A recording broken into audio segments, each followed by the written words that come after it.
Sejam muito bem-vindos a mais uma aula. Nessa aula, a gente vai falar de use cases de visão computacional.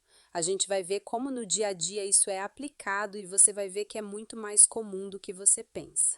Eu sei que eu já falei dos casos de reconhecimento facial pelo nosso celular, onde a gente olha para o celular, olha para um lado, olha para o outro, e aí o aplicativo de segurança vai comparar o seu vídeo ali com uma imagem estática que você mandou para ele, geralmente do seu documento de identidade ou passaporte. A gente já falou disso lá no início, né? Foi um exemplo breve e aqui eu vou dar 6 casos de uso para vocês e eu acho que vocês vão se surpreender com, tá bom? Então vamos lá. Pesquisa visual computacional e use cases. Então eu tenho aqui alguns cenários. O primeiro é a análise de imagens médicas. Equipamentos médicos usam visão computacional para analisar exames como raio-x e ressonâncias magnéticas, ajudando os médicos a diagnosticar doenças de forma mais rápida e precisa. Pessoal, eu acho que eu já falei desse caso para vocês. É muito comum nós enviarmos, por exemplo, o raio-x para a inteligência artificial e ela identificar ali, por exemplo, um câncer no pulmão. Então, através do formato do pulmão, se ela vê alguma mancha ali, dependendo do formato, da mancha, da extensão, o programa consegue identificar se aquilo é um câncer ou um princípio de câncer ou coisa do tipo, tá? Coisa do gênero. É só um exemplo. Mas tem algo importante aqui que eu queria citar para vocês e de forma mais precisa e rápida. O que é machine learning, né? Como eu já falei para vocês, a gente dá para uma máquina a capacidade de fazer o que um ser humano faz. E aí você pode pensar, e não erroneamente, tá? Você pode ter essa dúvida, é super legítimo, em por que a gente faria isso com uma máquina?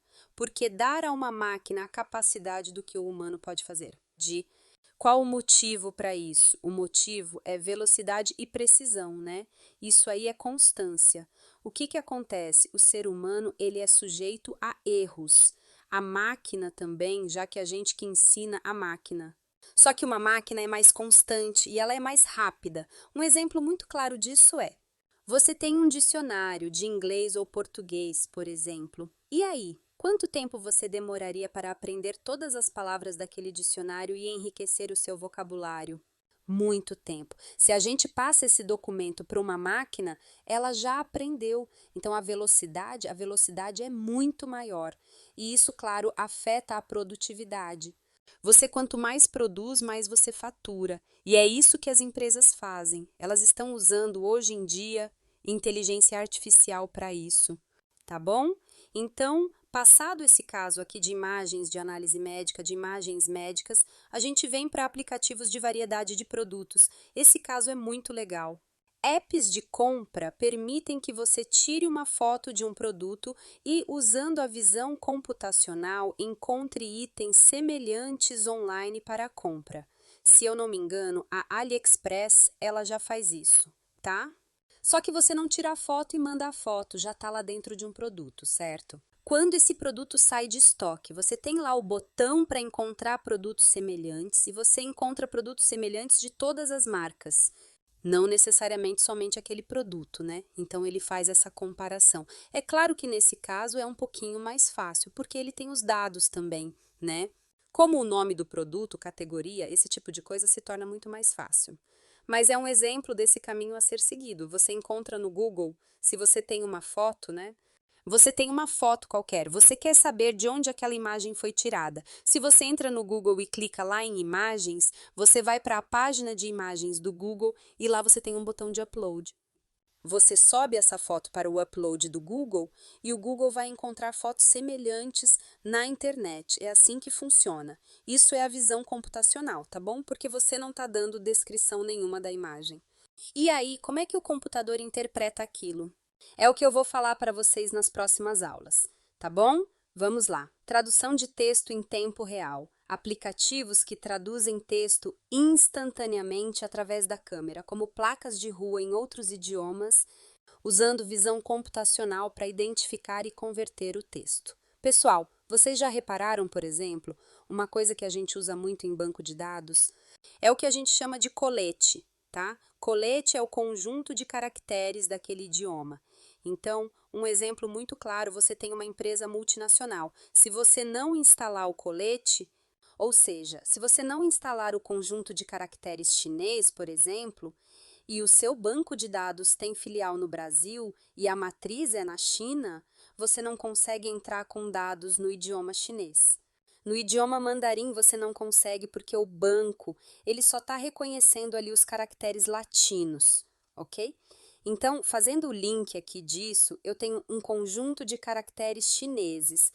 É claro que isso é muito diferente do conjunto de caracteres latino-americanos, que é o nosso conjunto de caracteres, é o que a gente entende, tá? Então a gente não consegue fazer uma equivalência. Por exemplo, se você viajar para o Japão ou para a China, né? O conjunto de caracteres é completamente diferente. Você vê uma placa na rua com algo escrito, por mais simples que seja, por exemplo, sim ou não, e você não sabe o que é. E você tem aplicativos que você simplesmente aponta a câmera do seu celular e ele vai traduzir aquilo ali para você. Isso é algo chamado OCR. Ele consegue através daquela imagem. Veja bem, aquilo não é um caractere escrito, tá? Aquilo ali é uma imagem. Ele consegue analisar aquela imagem, converter para a palavra correspondente em outro idioma. E dá para a gente a palavra tá. Isso se chama OCR. Vamos continuar aqui? Reconhecimento facial. Eu já falei para vocês, isso aqui é muito utilizado na China. É câmera para todo lado, né? Filmando você. Usado em smartphones para desbloqueio facial ou em aeroportos para controle de passaportes.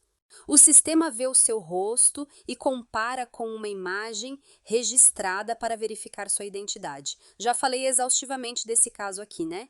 De aeroportos. Na porta de entrada da Europa, para muitos brasileiros que vão a Portugal ou então em outras fronteiras, você já vai ser analisado desde que você está na fila. Então você está na fila da imigração. Já estão filmando você, ok? Para comparar com as imagens que há nos bancos de dados, principalmente para evitar crimes, ok? Isso é implantado primeiramente para reduzir a criminalidade. Vamos para veículos autônomos. Essa aqui é a mais surpreendente de todas, porque é muito rápido, tá? Os carros da Tesla, por exemplo, eles utilizam visão computacional. Então é assim que o carro dirige. Ele tem uma câmera e ele consegue enxergar o mundo ali à frente e atrás dele, dos lados, né? De uma forma muito rápida para que ele possa frear, evitar acidente. Isso, inclusive, faz parte de um princípio, né? O princípio da responsabilidade da Microsoft que você estudou nos módulos passados. Vou deixar aí para você lembrarem que princípio é esse. Então, veículos autônomos, carros autônomos usam câmeras e visão computacional para detectar sinais de trânsito, pedestres e outros veículos, ajudando o carro a navegar com segurança.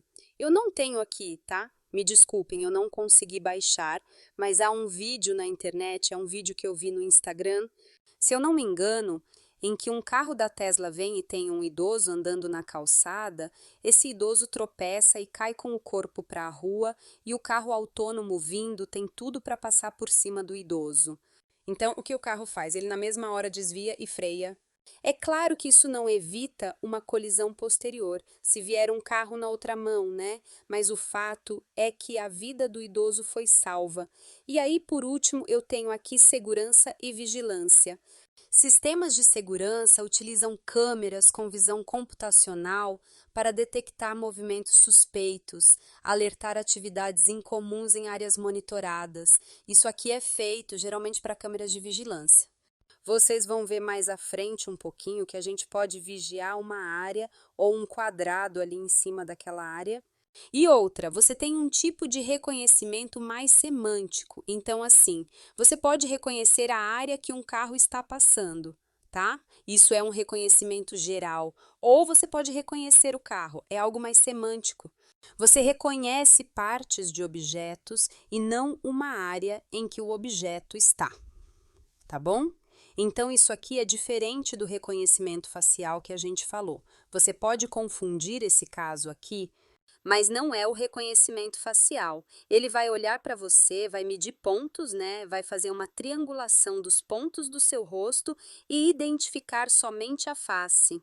Isso é um serviço separado e você tem o reconhecimento de áreas, que é outro serviço. Isso aí já não serviria para reconhecimento facial. Lembrando que olha só como é diferente.